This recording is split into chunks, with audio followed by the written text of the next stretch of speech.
The Transformers, more than meets the eye. Autobots wage their battle to destroy the evil forces of the Decepticons. The Transformers, more than meets the eye. The Transformers, robots in disguise. The Transformers, more than meets the eye. The Decepticon triple changes were introduced, as it were, at the start of Season 2 of the Transformers original cartoon.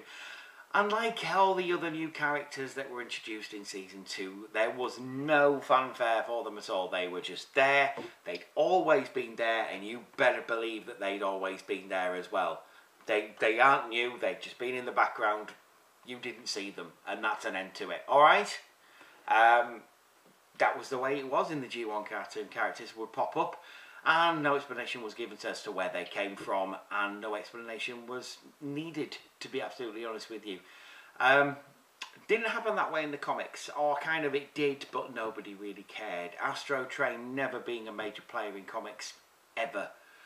From G1, where the only thing of note that he did was get destroyed by an underbase powered Starscream, to IDW, where he's pretty much stayed in the background all the time. Even to things like Spotlight Mirage, never really did anything of note. He's always there, don't get me wrong, he's always got dialogue and he's always got something to say, but nothing has ever really happened to him that would sort of shatter Cybertron into little pieces.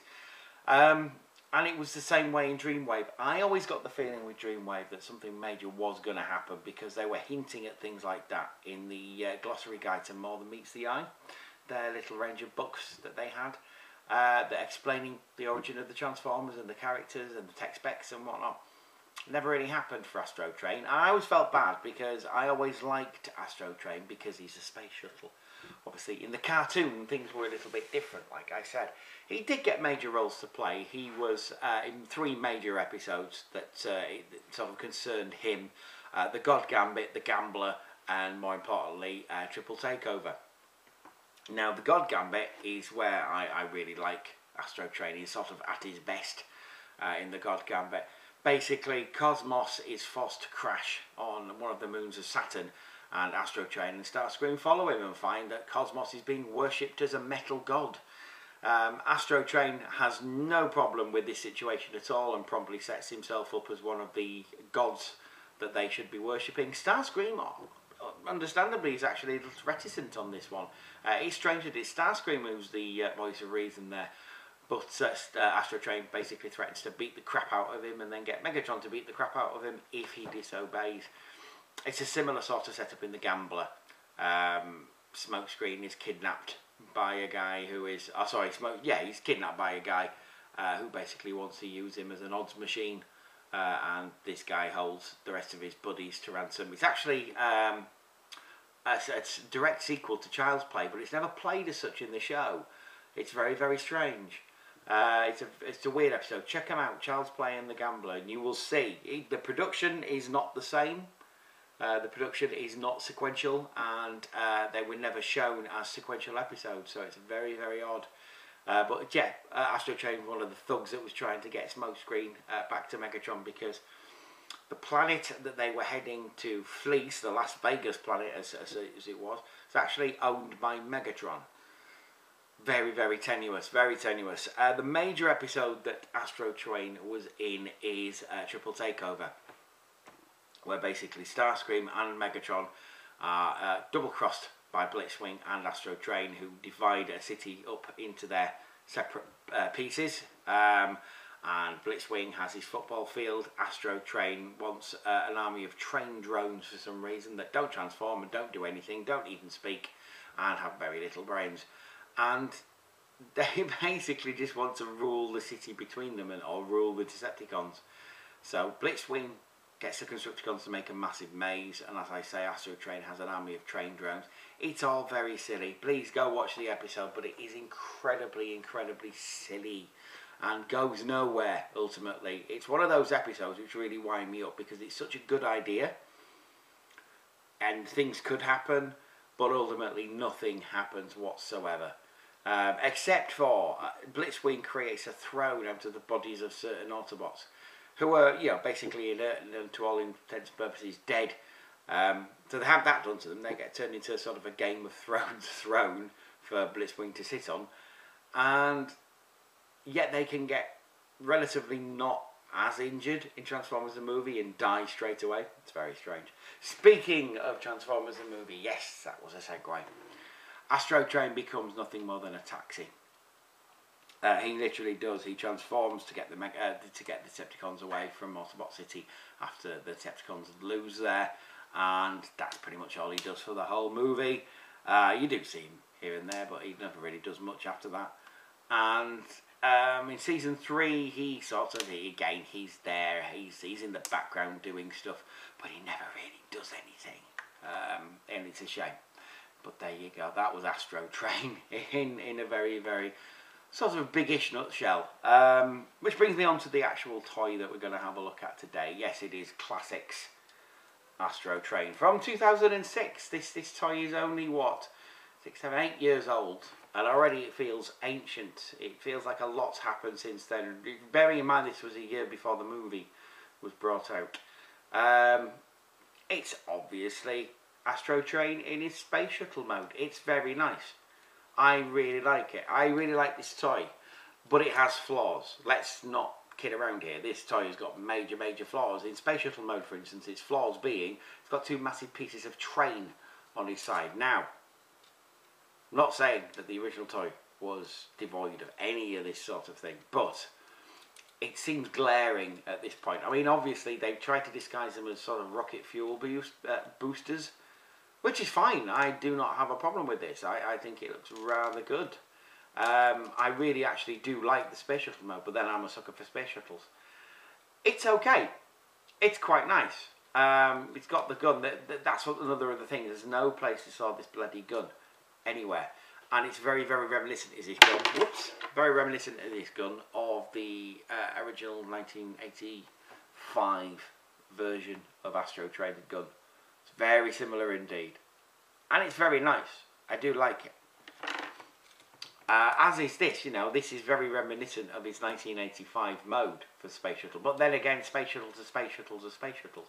It's very hard to mess it up. But I do like it. The colours also are very reminiscent of his Japanese release instead of the grey one that we got in the West.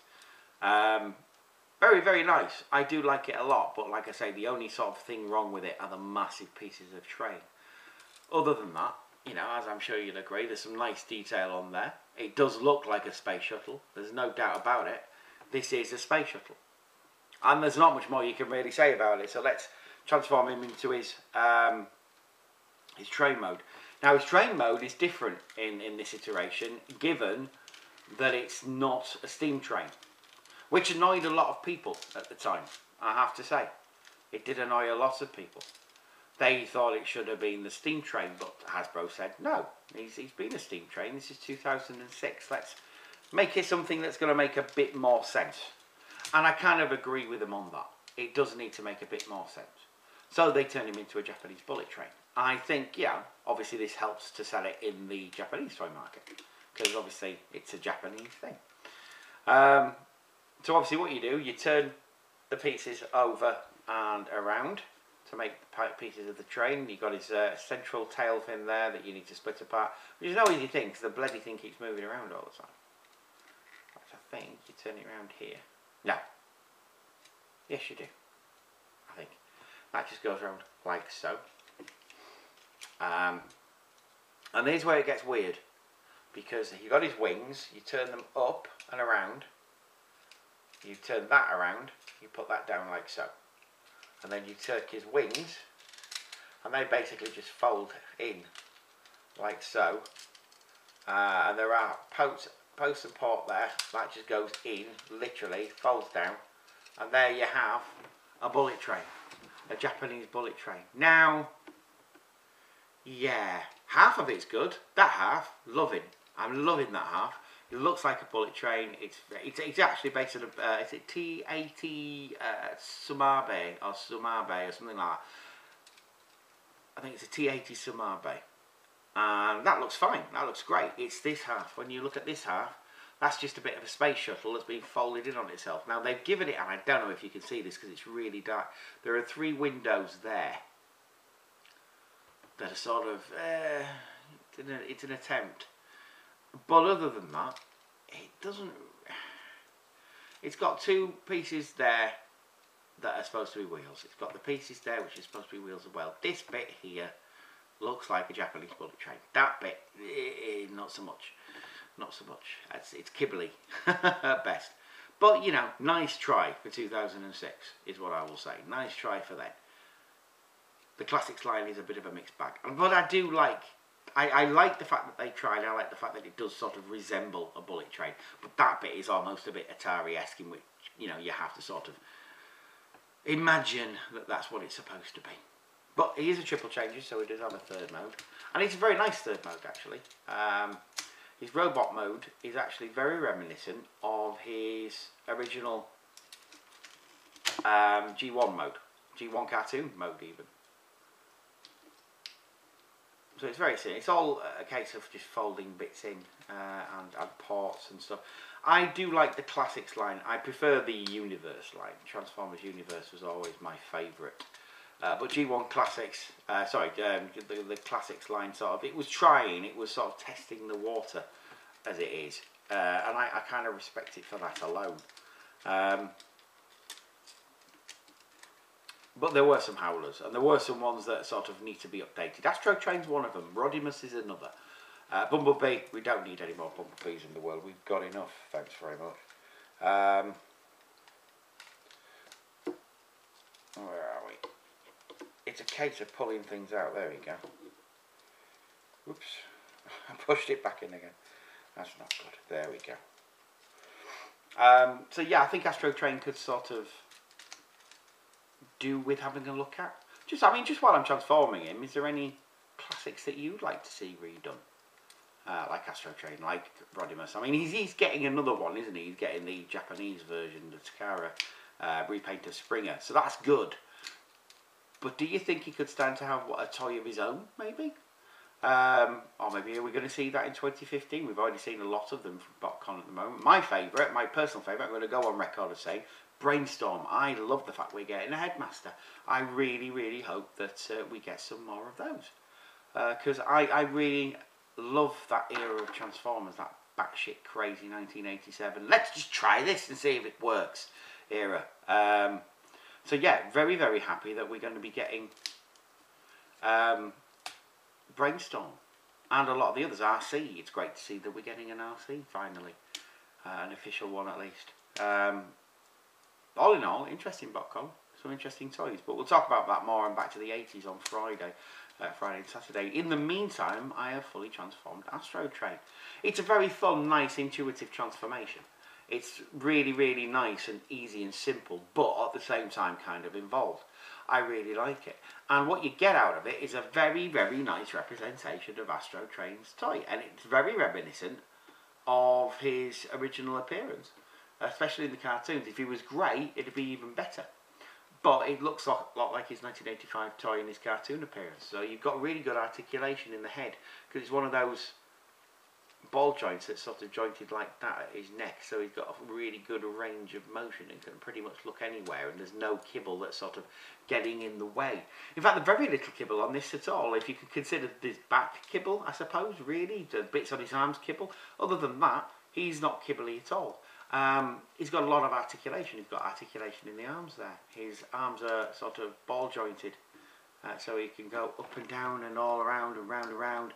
So his arms are very nicely articulated. No other articulation in him apart from his legs, but his legs are double jointed at the thigh. Not that it matters, because he can't get his legs in the way of the wings anyway, which is a bit of a shame. But they can go up, they can go around, he can do a Perceptor kick, which is nice. And I suppose his feet are articulated in as much as they have to be for the transformation. But he's a really nice little toy. And that's the problem. That's the problem I have with him, the major one, is that he's little. He's supposed to be a big triple changer. If you see him on the show, he's huge.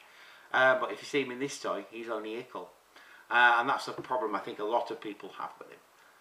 If they could make one a Voyager size, that'd be nice.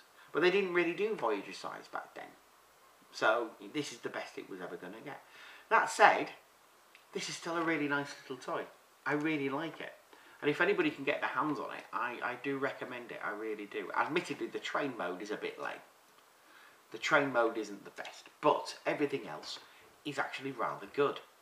I like Astrotrain as a character. I really like him as this little classics toy. But if you can make a bigger one, Hasbro, I will be very happy chap indeed. Another little great thing is obviously the addition of a rub sign. So yeah, have a good look. Look on him and weep, because you need this toy in your life. That's it from me this week.